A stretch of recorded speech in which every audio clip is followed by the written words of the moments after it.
오늘 하나님께서 우리에게 주신 말씀은 시편 52편 1절에서 9절 말씀과 마태복음 13장 31절에서 32절 말씀입니다. 이제 봉독하겠습니다. 하나님의 말씀을 경청하시기 바랍니다. 포악한 자여, 내가 어찌하여 악한 계획을 스스로 자랑하는가? 하나님의 인자하심은 항상 있도다. 내 혀가 심한 악을 꾀하여 날카로운 삭도같이 간사를 행하는도다. 내가 손보다 악을 사랑하며 의를 말함보다 거짓을 사랑하는도다. 셀라. 간사한 혀여, 너는 남을 해치는 모든 말을 좋아하는도다.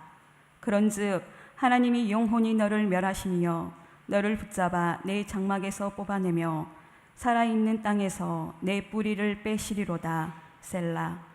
의인이 보고 두려워하며 또 그를 비웃어 말하기를 이 사람은 하나님을 자기 힘으로 삼지 아니하고 오직 자기 재물의 풍부함을 의지하며 자기의 악으로 스스로 든든하게 하던 자라 하리로다.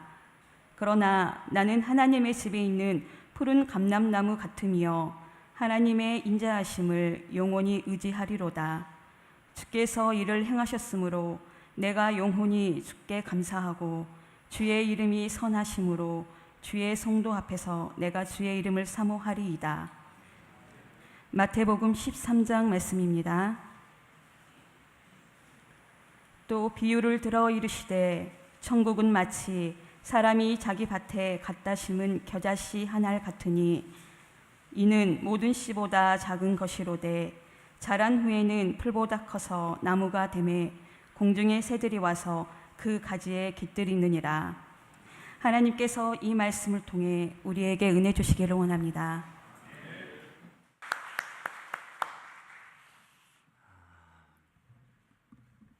한 주간 동안 잘 지내셨나요? 날씨가 많이 무덥습니다. 이렇게 더운 날에는 푸른 잎 많고 또 가지 넓은 그늘 아래 앉아서 시원한 수박 먹으면서 설교 들으면 좋을 텐데 하지만 하나님의 말씀은 이 무더위 속에서도 우리에게 주시면서 지치지 말고 살아가거라 격려해 주시고 또 다른 은혜를 우리에게 더해 주시는 줄로 믿습니다. 주님의 말씀을 기대합니다. 우리 함께 기도하겠습니다. 사랑해 주님 감사합니다. 주님의 말씀 저희들 듣겠습니다. 무더운 여름이지만 주님의 전에 나왔습니다. 한량없는 하나님의 그 사랑과 은혜의 말씀이 우리에게 용기를 북돋아 주시고 또 우리 앞에 있는 여러 가지 어려운 상황을 이겨낼 수 있는 힘을 얻을 수 있도록 도와주시고 분별력 있는 지혜를 가지고 우리 자신이 하나님의 백성임을 잊지 않고 살아갈 수 있는 능력의 말씀이 될 수 있도록 주님 함께하여 주옵소서. 이제 주님의 말씀을 듣겠습니다. 주여 말씀하여 주옵소서. 겸손한 마음으로 새기고 주의 자녀답게 살아갈 수 있도록 그 크신 은혜를 허락하여 주옵소서. 예수님의 이름으로 기도드립니다. 아멘. 설교를 시작하면서 작년 가을에 여러분과 함께 들었던 노래 하나를 같이 들었으면 좋겠습니다. 기억이 나실지 모르겠어요. 손동작과 함께 했던 노래인데요. 앨리스 워커라고 하는 흑인 저항 시인의 시예요. 거기에 우리 교회에 오셨던 홍순관 집사님이 노래를 붙였죠. 이 시의 내용은 그렇습니다. 앨리스 워커라고 하는 시인이 흑인으로 여러 가지 어려움과 모멸감을 가지고 살아가는 거예요. 삶이 녹록하지 않은 거예요. 그래서 절망이 있을 때마다, 슬픔이 있을 때마다, 아픔이 있을 때마다 자기 집 뒤뜰에 와서 작은 나무 묘목 하나를 심어요. 그리고 그 나무의 이름에다가 희망이라고 붙이는 거예요. 절망에서 희망을 심고 아픔에서 새로운 희망을 심고 자기 삶 속에 슬픔이 올 때 희망을 심는 그 시를 쓴 거죠. 거기에 노래를 붙였어요. 거기에 그 몸짓을 더했어요. 어떻게 되냐면요, 또 다른 숲을 시작하세요. 나무는 한 그루부터 시작하지만 울창한 숲을 이루기 위해서는 우리가 같이 해야 되죠. 이 시의 특징이에요. 여러분도 같이 한번 해보실래요? 또 다른 숲을 시작하세요. 노래 마치 하십시다. 또 다른 숲을 시작하세요.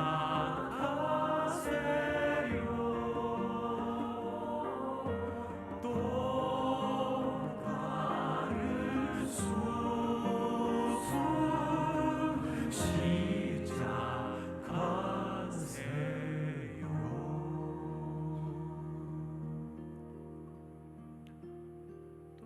또 다른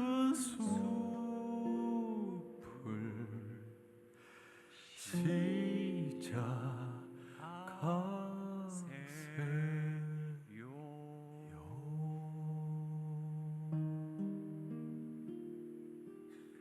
울창한 숲 하나도 나무 한 그루에서부터 시작하고 나무 한 그루의 그 원천은 바로 하나의 작은 씨앗입니다.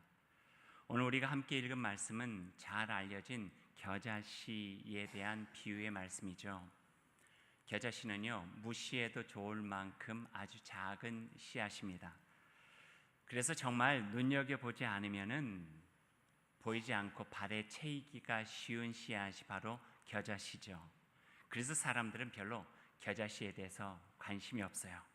그리고 그 작은 씨앗이 에게 커져봤자 얼마나 커질 것인가 하는 마음을 가지고 무시하기 쉬운 것이 바로 겨자씨죠.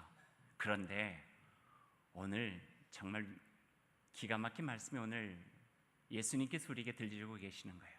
그 작은 무시되기 쉽고 보잘것없고 하찮게 보이는 그 겨자씨와 이 세상의 그 무엇과도 비교할 수 없는 가장 큰 천국 하나님의 나라와 비교하고 있는 거예요. 가장 작아 보잘것없고 한창게 보이는 그것과 하나님의 나라를 비교하고 있어요. 세상에서는 말이 안 된다 하지만 예수님께서는 그렇게 말씀해 주고 계세요. 오늘 주님의 말씀을 들어볼까요? 하나님의 나라는 마치 사람이 자기 밭에 갖다 심은 겨자씨 한 알과 같습니다. 보세요. 이것은 모든 씨보다 아주 작아 보이지만 자란 후에는 큰 나무가 되어 공중의 새들이 와서 그 가지에 둥지를 만들지 않습니까? 이렇게 예수님께서 꿈과 비전이 담겨져 있는 희망에 대한 생명의 가치에 대한 이야기를 들려주고 계시는 거죠. 어쩌면 이것은 오늘 이 말씀에만 국한되어지는 것이 아니에요. 일관되게 성서의 면면에서 흐르고 있는 똑같은 진리가 있어요. 그것은 패러독스 또는 역설적 진리라고 불려지는 것이에요. 예수님께서 무리들과 함께 있을 때 한 아이가 왔어요. 그 아이를 옆에 있는 제자들과 사람은 치우려고 해요. 네가 있을 곳 아니라 하는 거죠. 하지만 예수님께서는 그 아이를 안고 축복하시면서 이렇게 말씀하세요. 이 어린아이와 같지 않으면 하나님의 나라에 들어갈 수 없다. 이 어린아이, 보잘것없고 한창게 보여지는 이 어린아이와 같지 않으면 하나님의 나라, 그 천국에 들어갈 수 없다. 역설적 진리예요. 패러독스예요. 또 예수님께서 성전 앞에 계시면서 두 개의 작은 동전을 성전에 헌금하고 있는 가난한 여인의 모습을 보셨어요. 그리고 예수님이 이렇게 말씀하셨죠. 이 여인은 그 어떤 이보다도 더 많은 것을 하나님께 드렸다. 동전 두 개 귀찮아서 바닥에 떨어져 있어도 줍지 않아요. 그런데 예수님은 그것을 주목하신 거예요. 그 손길 속에 있는 마음을 보신 거예요. 마치 겨자씨 속에 있는 생명력을 본 것처럼, 어린아이 속에 있었던 순결하고 고결한 그 마음을 본 것처럼 가난한 여인의 손길에서 드려지는 하나님을 향한 그 마음을 보시고 이것은 그 어떤 이보다도 더 많은 것을 하나님께 드렸다. 이렇게 표현하고 있어요. 이게 패러독스예요. 역설적 진리예요. 그래서 어쩌면은 기독교는 이 역설적 진리의 텃밭에서 자라난 신앙의 가치라고 표현할 수도 있는 거죠. 그것뿐인가요? 성경에 보면은요, 정말 소홀히 여기고 보잘것 없이 취급되어지는 것들이 겨자씨와 같이 닮아진 것들이 있지만 하나님 나라의 웅대한 꿈을 담지하고 있는 것들이 얼마나 많이 있는지를 우리는 그지 어렵지 않게 발견해 갈 수가 있어요. 아주 작은 마을 베들레헴, 그것도 마국간, 거기에서 하나님의 아들이 태어났어요. 로마 식민지 유대의 앳된 소녀 마리아, 예수님의 어머니가 되죠. 어부, 또 어부, 죄인, 세리, 열심단 당원, 갈릴리, 나사렛, 촌놈들, 거기에서 예수 그리스도께서 하나님의 나라의 웅대한 꿈을 가지고 함께하고자 하는 12명의 제자들이 이루어지게 된 거예요. 팔레스타인 골고다 언덕에 세워져 있었던 거친 나무 십자가, 구원의 상징이 되었어요. 겨자씨에서 천국을 경험하는 것과 무엇이 다른가 하는 거예요. 이게 패러독스고 역설적 진리고, 그 역설적 진리의 바탕 위에 기독교의 참된 소중한 가치는 세워졌고, 기독교인들은 바로 그러기 때문에 작게 보여지는 것들을 소홀히 여기지 아니하고 보잘것없이 취급되어지는 것들에 마음을 두고 그 속에서 천국의 가치를 심어서 그 속에서 하나님의 웅대한 꿈들을 키워나가는 것들이 바로 신앙이요 신앙인이라고 하는 말씀을 우리에게 지금 전해주고 있는 거예요. 우리가 잘 알지만 처음부터 크고 웅장한 것은 거의 없어요.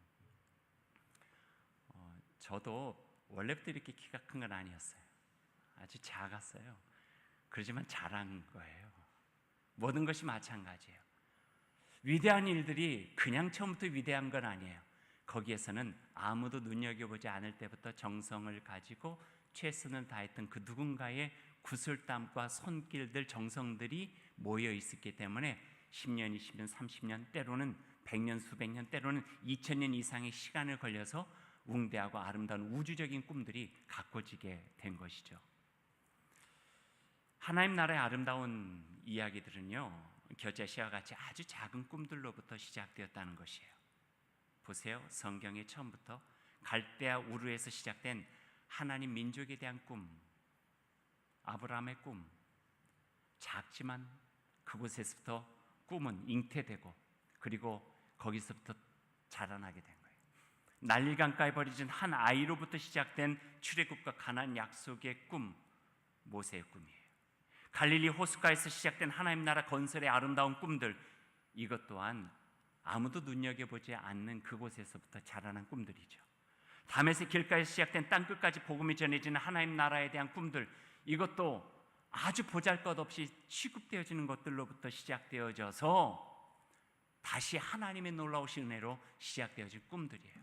아마 꿈을 가지고 있기 때문에 이 시간에도 누군가는 땀을 흘리고, 그 누군가는 정성을 썼고, 그 누군가는 한 아이를 붙잡고 교회학교 교사라고 애를 쓰고, 누군가는 찬양을 하고, 누군가는 형광봉을 들고 교회를 위해서 봉사하고, 누군가는 지역사회 속에서 사랑을 전하고, 누군가는 나의 삶도 힘겹지만 거기서 다시 용기를 가지고 내가 하나님의 자녀로서 해야 되고 내가 가치 있고 소중한 일을 위해서 함께 참여한다고 하는 그 귀하고 소중한 뜻을 품고 살아가는 그 삶을 살아가고 있는 것이겠죠. 이것은 바로 작은 겨자씨를 들고 새 둥지와 노래소리를 듣는 희망이 없으면, 믿음이 없으면 할 수 없는 일들이라고 하는 것이에요. 제가 몇 주 전부터 그냥 제 마음에 꽂힌 찬양 하나가 있었어요. 너무나 좋아가지고, 특별히 그 속에 있는 마지막 가사가 좋아서요, 제가 스코틀랜드 여행하면서 우리 교회 우리 정 목사님에게 카톡을 보냈어요. 앞에 플랜카드 현수막을 바꾸고 싶다고요. 그 마지막 그 구절로. 그래서 붙여진 구절이 이거예요. 푸른 의의 나무가 가득한 세상 우리 함께 보리라. 그래서 오늘 그 제목도 거기서 하나 따가지고 조합한 것이기도 하고요. 그 구절이 나온 찬양이 오늘 여러분 주보 속에 나눠드린 찬양이에요. 이거를 지금 부르고 싶진 않아요. 오늘 예배 마치면서 우리가 함께 부를 테니까요. 하지만 가사는 한번 같이 읽어보면 좋을 것 같아서 여러분에게 소개해드려요. 한번 여러분도 같이 읽었으면 좋겠어요. 우리 오늘 눈물로 한 알의 씨앗을 심는다. 꿈꿀 수 없어 무너진 가슴에 저들의 푸른 꿈 다시 돋아나도록 우리 함께 땀 흘려 소망의 길을 만든다. 내일로 가는 길을 찾지 못했던 저들 노래하며 달려갈 그 길. 그날에 우리 보리라 새벽 이슬 같은 저들이 일어나 뜨거운 가슴 사랑의 손으로 이 땅 치유하며 행진할 때 그 다음 구절이 하이라이트예요. 오래 황폐하였던 이 땅 어디서나 순결한 꽃들이 피어나고 푸른 의의 나무가 가득한 세상 우리 함께 보리라. 푸나세함. 푸른 의의 나무가 가득한 세상 우리 함께 보리라. 또 다른 숲을 시작하는 앨리스 워커 그 시인의 마음과 겨자씨를 보면서 하나님 나라의 아름드리 그 나무를 바라보는 예수님의 마음이 오늘이 마지막 구절에 담겨져 있어요. 여러분, 작은 씨앗이 땅에 심겨진다고 하는 것을 어떻게 생각하세요? 일상적인 거잖아요. 농부라면은 또는 집에 텃밭을 가지고 있는 사람이면 아니면 화분을 키우는 사람이라면 누구든지 할 수 있는 일이죠. 하지만 이 일에 대해서 상스럽지 않은 일로 바라봤던 사람들이 있었어요. 여기에 작은 씨가 있다고 생각하세요? 여기에 그 흙이에요. 이 검은 흙이에요. 어두운 빛깔의 흙이에요. 어두운 빛깔의 흙에 작은 씨앗을 심는다? 그것은요, 믿음이 없이는, 희망이 없이는 할 수 없는 일이에요. 하나님께서 그 작은 씨앗에 담겨놓은 그 생명으로 여기서 일하셔서 싹이 돋아나고 나무가 줄기가 올라오고 거기서 열매를 맺는다고 하는 희망이 없이는 할 수 없는, 하나님의 창조의 섭리에 순응하고 순종하지 않는 그 마음으로는 결코 가당치 않은 일이 씨앗을 흙에 심는 일이에요. 씨앗을 뿌리는 일이에요. 그래서 그 일 속에서 거룩한, 그 속에서 숭고한 가치를 발견했던 사람들이 자기 화폭에다가 그 그림을 그린 이들이 있어요. 한 150, 160년 전의 그림인데요. 여러분 잘 아는 화가예요. 농민화가 장 프랑스와 밀레라고 하는 화가가 있었어요. 1850년도에 이 그림을 하나 그렸어요. 여러분 많이 보셨죠? 제목이 뭐예요? 씨 뿌리는 사람. 좀 더 환하고 가까이 보면은요, 역동적인 그 모습이 느껴져요.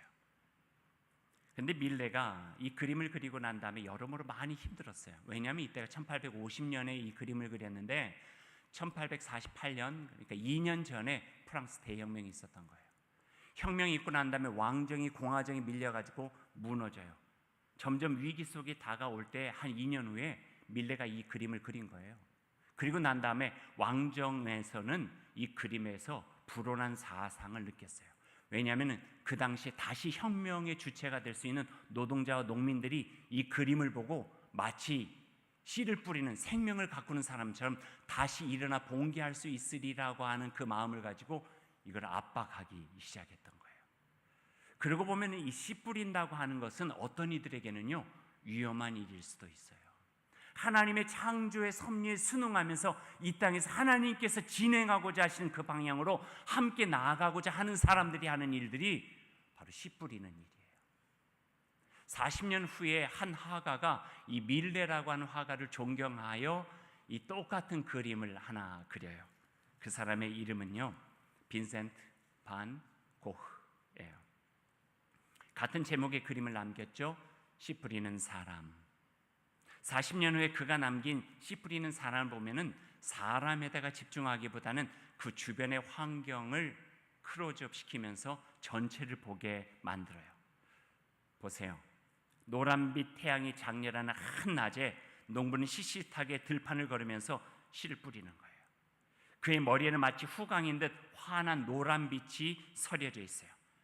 늘 그렇듯이 고흐에게 있어서요, 밝은 노란빛, 강렬한 노란빛은 희망이에요. 희망.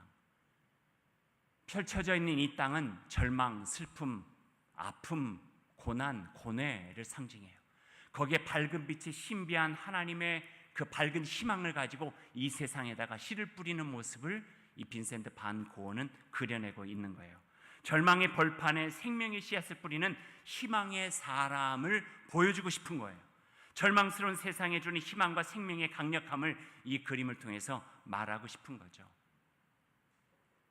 이 고은은 벨기에 탄광마을에 살고 또 거기서 전도사 생활을 했던 사람이에요. 하지만 화가로 전업한 다음에 이 그림을 거의 첫 번째 작품으로 남기게 되죠.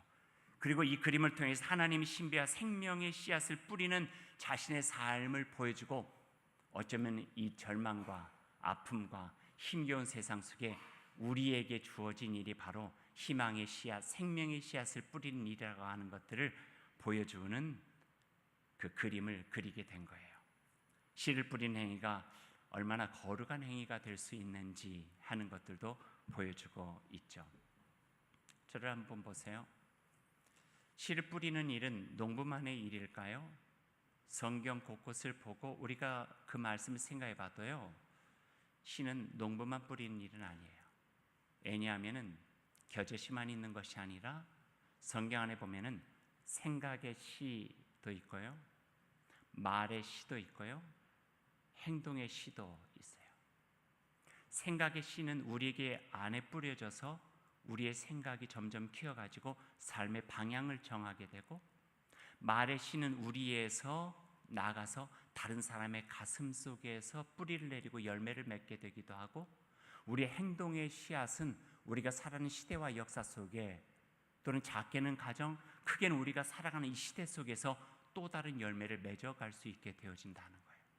그걸 생각하면 그 씨앗을 뿌린다고 하는 것은 결코 가볍게 쉽게 생각할 수 있는 것은 아니라는 거예요. 때로는 두렵게, 때로는 떨리는 마음으로 생각해야 될 것이 바로 이 씨앗을 뿌리는 일이에요. 씨앗을 심는 일이에요. 어떤 씨앗을 심는가? 절망의 씨앗을 심는가? 희망의 씨앗을 심는가? 아픔의 씨앗을 심는가? 위로의 씨앗을 심는가? 분열의 씨앗을 심는가? 아니면은 회복과 치유의 씨앗을 심는가? 죽임의 씨앗을 심는가? 아니면 생명의 씨앗을 심는가? 내가 뿌린 씨앗들과 내가 심은 그 씨앗들을 통하여서 하나님의 웅대한 꿈의 한자리 속에서 새로운 나무와 푸른 의의 나무가 가득한 세상을 만들어갈 수 있는 아름다운 일들이 오늘 우리를 통해서 이루어지고 있다고 하는 말씀을 예수님께서 들려주고 계시는 거죠. 그것도 아주 작은 겨자씨 하나를 들고 우리에게 보여주고 계시는 세상이라고 하는 말씀이에요. 오늘 시편의 말씀도 우리가 함께 보았어요. 52편의 말씀은요, 그 시인이 가지고 있는 두 가지 마음을 보여주고 있어요. 하나는 세상을 보니까요, 절망스러워요. 세상을 보니까 불의가 가득 차 있어요. 세상을 보니까 살기 너무나도 힘겨워요. 생각지도 않은 일들, 예기치 않은 일들이 나의 앞에 늘 일어나면서 기죽게 만들고, 나를 위축되게 만들고, 나의 삶을 보잘것없게 만들고, 나의 삶을 절망의 구렁텅이로 점점 들어가게 만드는 거예요. 힘겨워요. 지쳐요. 상한 마음을 어떻게 살아갈까 막막하기만 해요. 그러나 시인은 그 가운데서도 또 다른 꿈을 시작하게 해요. 하나님께서 저 절망의 땅 그 깊은 속에 희망의 씨앗을 심어 놓았다는 거예요. 그 아픔의 땅 그 깊은 속에 회복과 치유의 씨앗을 심어 놓았다는 거예요. 우리를 지치게 만들고 상하게 만드는 그 절벽과 같은 그 땅 그 깊은 숨 속에 하나님께서는 그곳에서 다시 희망의 씨앗을 심어 놓아서 언젠가 거기에 물을 주고 우리 정성을 기울이면은 거기에 푸른 의의 나무가 가득한 세상을 주님과 함께 그 영광 중에 볼 수 있다고 하는 시를 오늘 이 시편 52편의 시인은 노래하고 있어요. 제가 조금은 쉽게 쓰여진 성경으로 한번 읽어드릴게요. 오 용사여, 너는 어찌하여 악한 일을 자랑하느냐? 너는 어찌하여 경건한 사람에게 저지른 악한 일을 쉼없이 자랑하고 있느냐? 너는 거짓과 속임수의 명수다. 너의 혀는 날카로운 칼날처럼 해로운 일만 계획하고 꾸미고 있구나. 너는 착한 일보다 악한 일을 더 즐기고 있구나. 옳은 말보다 거짓말을 더 사랑하는구나. 자기만을 사랑하는 이기적 마음으로 다른 사람에게는 관심도 갖고 있지 않구나. 너 간사한 인간아, 너는 남을 해치는 말이라면 무슨 말이든지 좋아하고 있구나. 그가 목도하고 있는 이 세상이에요. 그러나 그는 그 세상이 이제 하나님의 놀라우신 창조의 섭리와 역사 속에서 얼마 남지 않았다고 하는 것을 직감해요. 그리고 단호하게 새로운 생명나무가 그 땅을 뚫고 일어나서 푸른 의의 나무의 숲을 이룬다고 그가 노래하고 있어요. 시는 계속됩니다. 그러나 나는 아무리 세상이 불의하고 절망스러워도 하나님의 집에서 자라는 푸른 잎에 무성한 감람나무가 되겠다. 저는 이 구절이 막 너무 좋은 거예요. 하나님의 집에서 자라는 잎이 무성한 푸른 잎에 감람나무가 되겠다는 거예요. 세상은 우리를 절망하라 해도 절망하지 않겠다. 세상은 나를 기죽여도 나 기죽지 않을 것이야. 세상은 나를 위축하게 만들어도 나 위축될 수 없어. 왜냐하면 나는 하나님의 집에서 자라는 잎이 푸른 감람나무로 자라날 수 있기 때문에 지금은 아무리 겨자씨 같을지라도 하나님이 내 안에 그 생명력을 주시면 나는 하나님의 집에 자라는 무성한 감람나무가 돼서 이 세상에 나 혼자만 아니라 그런 씨앗들과 함께 자라나 푸른 의의 나무가 가득한 세상에서 주님의 영광을 보는 아름다운 삶을 살아갈 거야. 이 고백을 하는 거예요. 언제나 하나님의 한결같은 사랑만을 의지하며 살 것이다. 주님께서 하신 일을 생각하고 주님을 영원히 찬양할 것이다. 주님을 믿는 성도들 앞에서 선하신 주님의 이름을 노래하며 주님께 우리의 마음을 드릴 것이다. 이렇게 노래하고 있죠. 이 꿈이 우리의 꿈이 되면 좋을 것 같아서 강단 현수막 바꿨어요. 푸른 의의 나무가 가득한 세상 우리 함께 보고 싶어서. 그냥 보여질까요? 아니에요. 담대한 마음을 가지세요. 굳센 믿음을 가지고 희망을 품으세요. 내 삶의 모습이 비록 다른 사람에게 겨자씨같이 작아 네가 할 수 있는 것이 뭐가 있겠어? 라고 말해도 나는 하나님을 믿는 사람이라고 하는 것을 담대히 마음에 새기고 살아가는 그 꿈이 필요하다고 말씀해 주고 계세요. 힘든 삶의 그림자가 점점 이 세상에 짙어지고 있어요. 가볍고 쉽게 희망을 말할 수 없는 시대예요. 포기와 탄식이 익숙한 어려운 시대가 바로 우리 시대인지도 몰라요. 그럼에도 기영도 시인처럼 이렇게 외치며 살면 어떨까요? 미안하지만 나는 이제부터 희망을 노래하며 살고 싶다. 왜냐고? 그것은 바로 하나님이 우리의 희망이시기 때문이다. 하나님을 믿는다면 믿기에 나는 결코 절망할 수 없다. 진실로 하나님을 믿는다면 나 자신이 아무리 작아 겨자씨 같아 보여도 우리는 하나님의 씨앗이요 사랑받은 씨앗이요 생명의 씨앗이요 희망 가득 담긴 씨앗이기에 그 하나님 의지하며 어둡게 보이는 흙과 같은 세상에서 생명의 씨앗 심고 그곳에 이루어질 푸른 숲을 희망하며 푸른 의의 나무가 가득한 세상에서 하나님의 집에서 자라는 감람나무처럼 나도 우뚝 서서 하나님을 노래하리라. 이 찬양이 우리가 언젠가 함께 부를 수 있는 귀한 찬양이 되면 좋겠습니다. 그런 믿음의 사람으로 희망을 품고 살아가는 저와 여러분들이 다 되기를 간절히 소망합니다. 기도하겠습니다. 사랑하는 여러분, 겨자씨와 같은 여러분에게 희망을 품고 아들까지 내어주신 하나님의 사랑을 기억하며 여러분 자신을 희망으로 갖고 가시기를 소망합니다. 금생이 이루어지지 않는다 해도 절실한 마음을 갖고 오늘도 내일도 세상으로 나가 씨를 뿌리는 희망의 사람이 되기를 소망합니다. 하나님께서 여러분의 삶에 열매를 주시고 하나님 나라의 아름다운 숲을 이루어 주실 것입니다. 천국은 마치 사람이 자기 밭에 갖다 심은 겨자씨 한 알과 같습니다.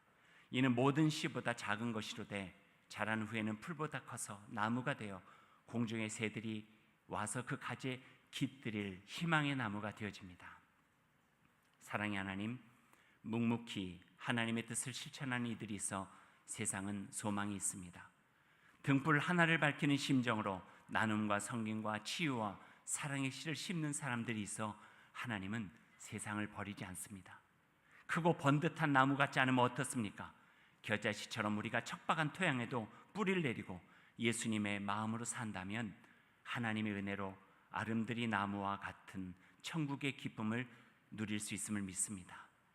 하나님 이와 같은 마음을 갖고 눈물로 씨를 뿌리고 기쁨으로 천국의 단을 거둘 수 있도록 주님 함께하여 주옵소서.